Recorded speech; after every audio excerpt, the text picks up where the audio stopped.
जिस बच्चे को परिवार के लोगों ने अब तक उसने दुनिया भी नहीं देखी, वो दुनिया में छोड़कर चला गया, उसकी निर्मम हत्या उनके घर में कर दी गई। इंस्पेक्टर को भी मैंने बयान दे दिया, सीओ साहब को भी बता दिया, एसएसपी साहब को भी बता दिया। उसके बावजूद आज तक इसके रिजल्ट पे क्यों नहीं पहुंच रही है टीम? कि दोनों बंदे माँ बाप बैठ के मोमोज खा रहे हैं, तो कौन से बयान लेने की बात कर रहे हैं? और ये बात वहाँ के मौजूदा इंस्पेक्टर साहब से मालूम कर रहे हैं, वो खुद बताते हैं कि मोमोज खा रहे हैं। हम इसमें 2 से 3 दिन के बाद उग्र आंदोलन को बाध्य होंगे, जिसकी जिम्मेदारी सीधी की सीधी पुलिस प्रशासन की होगी। लड़कियों के साथ कुछ होता है तो धरने पे पूरी दुनिया बैठ जाती है। एक बच्चे का शोषण हुआ है, ये बहुत बुरा हुआ है किसी 17 साल के बच्चे के साथ। उज्जवल हत्याकांड को बीत चुके हैं 18 दिन, लेकिन नहीं हुई अभी तक किसी की भी गिरफ्तारी दर्ज। मृतक के चाचा ने प्रशासन पर खड़े किए सवाल, तो वहीं परिजनों ने कहा कि जल्द ही हमें इंसाफ ना मिला तो हमारा प्रदर्शन उग्र रूप ले लेगा। क्या है पूरा मामला, जानने के लिए बने रहे वीडियो के अंत तक। नमस्कार, मैं गगनदीप और आप सब देख रहे हैं सिटी वेब न्यूज। बीते दिनों सहारनपुर में राधा विहार कॉलोनी निवासी उज्जवल शर्मा की रहस्यमयी ढंग से हत्या का मामला सामने आया था। 9 घंटे से लापता छात्र का शव परिचित युवती के घर पर संदिग्ध परिस्थितियों में बरामद हुआ था। वहीं परिचित युवती भी बेसुध हालत में दूसरे कमरे में मिली थी। छात्र उज्जवल शर्मा के चाचा अर्जुन शर्मा के अनुसार उज्जवल 29 फरवरी दिन गुरुवार दोपहर 12 बजे घर से ट्यूशन जा रहा हूं बोलकर निकला था।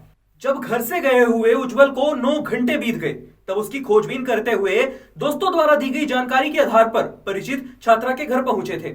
युवती के घर वालों ने उज्जवल के अंदर होने की बात उनसे छुपाई, तो उन्होंने वहीं उज्जवल को कॉल मिलाया। मोबाइल की घंटी की आवाज जब अंदर से आई तो वह जबरन उनके घर में घुसे और अंदर जाके जो उन्होंने देखा उसने सभी के होश उड़ा दिए।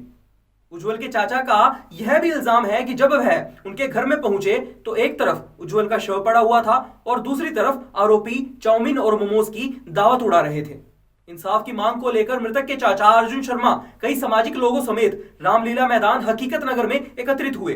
परिजनों ने एसएसपी के नाम धरना स्थल पर ज्ञापन सौंपते हुए आरोपियों की गिरफ्तारी की मांग की। वहीं सहारनपुर एसपी सिटी अभिमन्यु मांगलिक ने बातचीत में बताया कि युवती की हालत अभी नाजुक है। युवती के ठीक होने पर ही उसके बयान दर्ज किए जाएंगे, उसी के आधार पर आगे की जांच और कार्यवाही की जाएगी। रामलीला मैदान में एकत्र हुए मृतक के चाचा व अन्य सामाजिक लोगों ने क्या कहा, आइए आपको भी दिखाते हैं। आज हमने साथियों ने जब 29 तारीख को बेटे की डेथ होने के बाद भी नामदर्ज मुकदमा दर्ज हो चुका था, आज तक उसके परिवारजनों से ना तो इंटरोगेट किया गया, ना ही कोई अरेस्टिंग हुई। इसमें सभी समाज के लोगों ने भी, अन्य समाज के लोगों ने इकट्ठा होकर धरने का प्रोग्राम बनाया था कि हम यहाँ पर आज धरने पर बैठेंगे जब तक हमें इंसाफ नहीं मिलता। परंतु जैसे इसकी सूचना मिली एसएसपी कप्तान साहब को, उनके द्वारा हम प्रतिनिधिमंडल को एक बुलाया गया। इसमें एमपी साहब राघव लखनपाल शर्मा जी, अतुल भाई साहब अरविंद शर्मा जी पूर्व बार संघ के अध्यक्ष, राजीव शर्मा जी, अनिल शर्मा जी और हमारे पूर्व के नगर प्रत्याशी श्री मुकेश दीक्षित जी के द्वारा एक टीम बनी थी, जिसमें एमपी साहब राघव लखनपाल शर्मा जी को आश्वासित किया गया कि अगर आप थाने से जांच से संतुष्ट नहीं है तो हम इसमें एक काम करते हैं कि एसओजी की टीम लगा देते हैं और उसमें जल्द से जल्द आपको 2-3 दिन का आप समय दीजिए, इसमें खुलासा होगा। परंतु मैं कहना चाह रहा हूँ, खुलासा लगातार जब भी हम कुछ करना चाहते हैं तभी उसी दिन टीम एक्टिव होती है। 29 तारीख को जब मर्डर हुआ, मैं लगातार मर्डर के बाद, अंत्येष्टि के बाद अपने घर जाने का काम होता है अपने परिवार को संभालने का। मेरे घर में बहुत बुरी स्थिति चल रही है, परिवार में क्या घटना घट जाए ये शायद मुझे पता है। और आप लोग पत्रकार माध्यम से मैं बताना चाहता हूँ कि जब भी 29 तारीख से घटना को आज 15 से 16 दिन हो चुके हैं, अगर डेड बॉडी उनके घर में से निकल के आ रही है, वे लोग आराम से बैठ के मोमोज खाने का काम करते हैं, वे लोग आराम से बाहर सड़कों पर घूमने का काम करते हैं।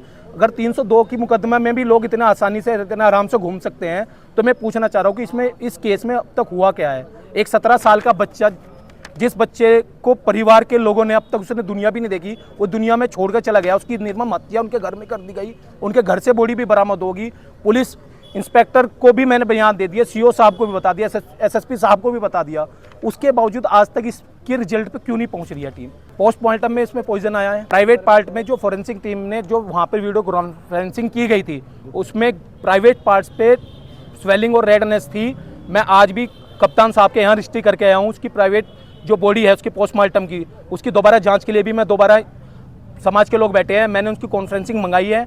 मुझे ये है कि इसमें कहीं ना कहीं कोई ऐसी चीज़ छिपाई जा रही है जिस पे मुझे विश्वास नहीं है, मेरे परिवारजनों को विश्वास नहीं है। मैं इसमें कहना चाहता हूँ, अगर इसकी जांच नहीं खुलती है तो जो आज हमने सांकेतिक रूप में धरना आश्वासन पे एसएसपी महोदय के द्वारा, जनप्रतिनिधियों के द्वारा जो हमारा एक डेलीगेट गया था एसएसपी साहब से मिलने। हम इसमें 2 से 3 दिन के बाद उग्र आंदोलन को बाध्य होंगे, जिसकी जिम्मेदारी सीधी की सीधी पुलिस प्रशासन की होगी। जब तक इंसाफ नहीं मिलता हम यहाँ से उठने का काम नहीं करेंगे। एक बात बताइए, लड़की के बयान के ऊपर प्रशासन टिका हुआ है। अगर उसके परिवार वालों को उनकी इतनी भी फिक्र होती, जो घर में बैठ के मोमोज खा रहे हैं, अगर वो लोग इसको डॉक्टर को दिखा के कुछ भी काम करके अगर इसके में ना मारने का प्लान होता तो उसके स्टेटमेंट का वेट करना था ना। जब बॉडी उनके घर में से निकल कर आ रही है, लड़की ऑलरेडी उनके घर में थी, दोनों बंदे माँ बाप बैठ के मोमोज खा रहे हैं, तो कौन से बयान लेने की बात कर रहे हैं? और ये बात वहाँ के मौजूदा इंस्पेक्टर साहब से मालूम कर रहे हैं, वो खुद बताते हैं कि मोमोज खा रहे हैं। हमने हर चीज़ उनको नोट कराई है। बयान ठीक है, बयान उसके होते रहेंगे, लेकिन जो लोग उसमें नाम दर्ज है उनको तो पुलिस प्रशासन को इंट्रोगेट करके उनकी तो अरेस्टिंग होनी चाहिए।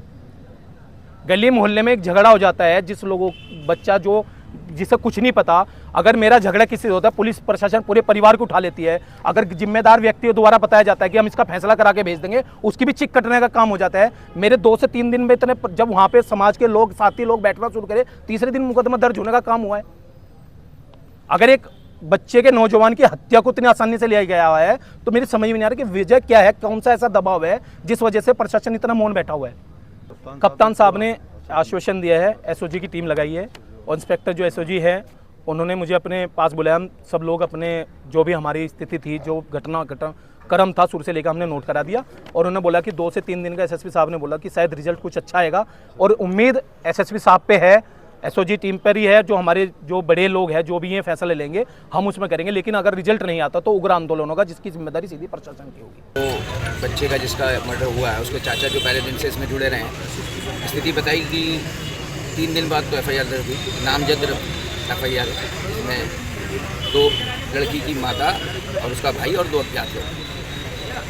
अभी तक जो भी पुलिस प्रशासन ने किया है उसमें हम ये नहीं कहते कितनी निष्पक्षता है, कितनी पारदर्शिता है, लेकिन अभी तक परिवार को, समाज को, प्रबुद्धजनों को, जनपद को ये नहीं लगा कि न्याय होता प्रतीत नहीं दे रहा, और न्याय किस डायरेक्शन में जा रहा है उससे परिवार भी संतुष्ट नहीं और बुद्धिजीवी वर्ग भी संतुष्ट नहीं। जैसे अभी अर्जुन जी ने बताया, परिस्थितिजन्य जो साक्ष्य वहाँ पर उपलब्ध थे कि 1-1:15 बजे बच्चा अंदर गया, 2 से 3 के बीच में मृत्यु का समय आ रहा है, 8:30 बजे परिवार जब ढूंढता हुआ जा रहा है तब वहाँ पर बच्चा मिल रहा है अंदर, और उसके बाद भी परिवार की तरफ से कोई ऐसी प्रतिक्रिया नहीं है जो कि वो सजा को कहने। तो कोई भी नागरिक, हम नहीं कहते इन्वॉल्वमेंट किसका है किसका नहीं, वो तो जांच का विषय है, और आज एसएसपी साहब से मिलने के बाद हमें लग रहा है कि अब जांच सही दिशा में जाएगी भी। लेकिन ये तो एक सोचनीय प्रश्न सबके पास था, पुलिस प्रशासन के पास भी था कि नॉर्मल में भी अगर आपके घर में कोई दुर्घटना हो गई छोटी सी, और वहाँ तो लगभग एक तो लाश थी या दूसरी भी मत प्राय थी उनकी लड़की भी, आप उसको लेके बैठे हो, आप किसी को सूचित नहीं कर रहे हो, बगल में थाना, आपने एक बार नहीं सूचना दी।